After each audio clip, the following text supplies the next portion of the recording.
Well, I first fell in love with Airbnb as a guest. So the experience in the first apartment was in North Bondi, actually, here in Sydney.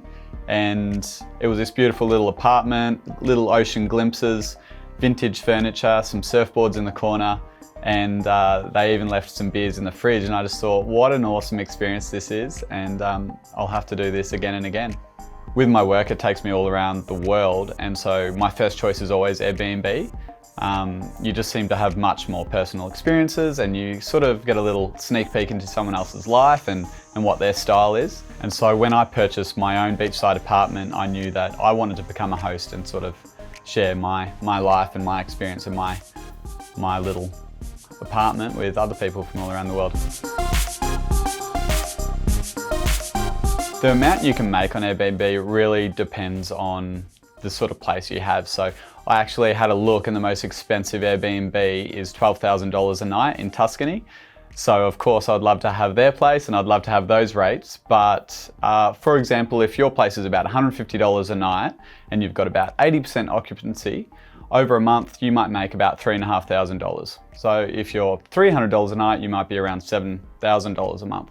I lived in my apartment first and enjoyed it for myself. And then when I was moving out, I didn't know whether to rent it out to full-time tenants or to Airbnb it. In the end, I just took a punt and I just took a guess to put it on Airbnb and see what would happen. And in the end, it's turned out to double my income as opposed to renting regulars in there. So it's been a much better decision financially.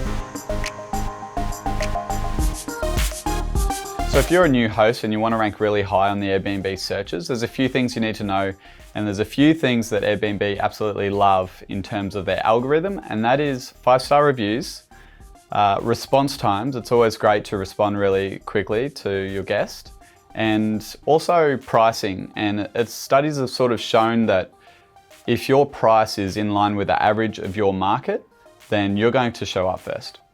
With your Airbnb listing description, it's really important to be really honest first. So talk about how great your apartment is, but also just let people know if there's any little tricks to putting the shower on or with the lighting and things like that. Also, just give some tips and tricks to local cafes, bars that might be in the area. And you really want to get across your personality, but also the personality of the suburb and your street.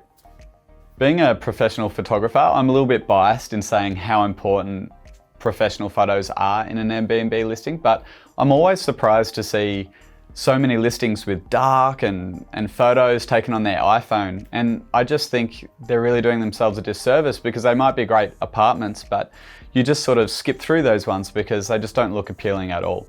So, nice, light, bright photos will just change your world and will get you more bookings. In our instance, we've got a beachside apartment, so the most important thing was its location, being close to the beach. So I actually got a drone shot, got the drone out over the ocean, so you can, looking back at the unit, and really see where it is located, water, sand, and then our apartment. And I put a big yellow arrow pointing to the apartment just to really make sure of it.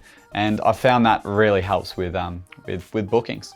I don't think they're doing it yet, but I want them to do more video with, if you're a host, like I would love to create a little story around my Airbnb, like get up in the morning, have a coffee, go for a surf, come back, just read a magazine on the couch, like just create that real, but that's probably not for everyone.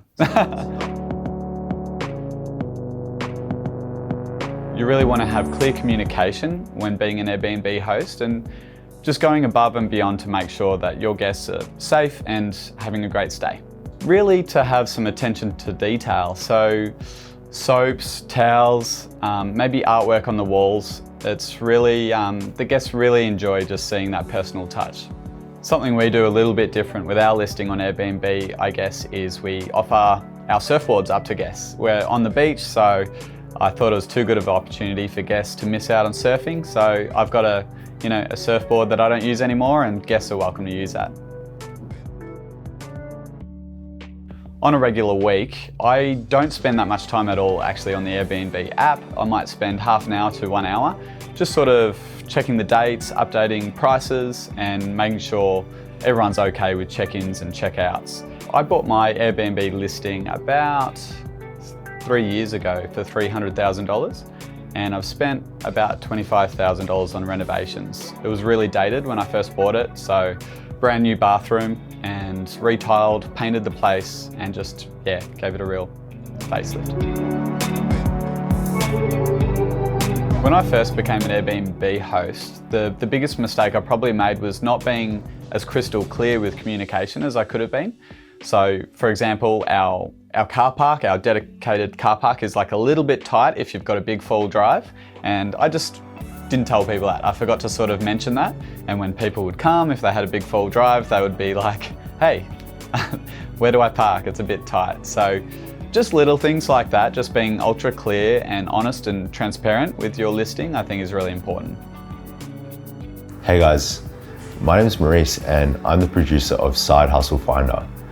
We're actually testing our new concept where we're trying to help Australians find the best side hustle that's for them. So if you're interested in side hustles, or if you already do one, just drop us a comment below. I've also written a guide on Airbnb and how to actually make money on the platform. So if you're interested, just check out the link in the description below as well.